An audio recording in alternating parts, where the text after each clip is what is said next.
If you are ever in Jerusalem, you will find outside of the city walls the Garden Tomb. It has been said that this tomb is one of two places of the crucifixion, burial, and resurrection of Jesus.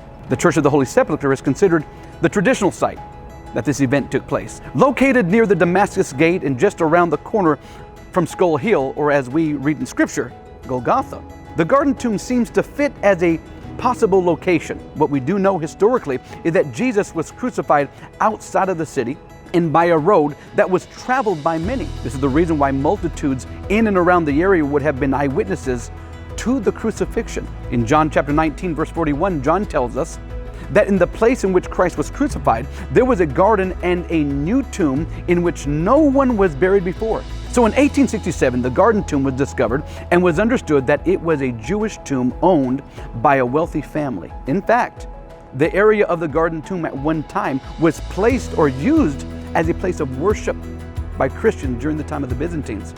Now, we do not know why they chose this place as a place of worship, but we can agree that they saw this area as a site that was worthy of it. The tomb itself is fascinating to see. Just before you enter, you will notice a railway that could have been created and used for the purpose of rolling a stone to close the doorway of the tomb itself. This specific burial chamber had 3 places to lay bodies, which meant that it was a burial place for a family of wealth. So historically, the Garden Tomb gives us a good defense as to why it is considered one of 2 possible places of the resurrection. We read in the book of Mark, chapter 16, the story of the resurrection, how Mary Magdalene, Mary, the mother of James, and Salome arrived early in the morning on the first of the week to bring spices for Jesus' body. As they arrived and entered the tomb, Mark wrote that a young man, an angel, was sitting at the right of the tomb, the burial chamber, as he proclaimed and said, "You are looking for Jesus the Nazarene, who has been crucified. He has risen. He is not here. Behold, here is the place where they laid him."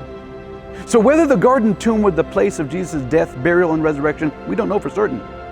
But more important than the place itself is that Jesus has risen and he's alive.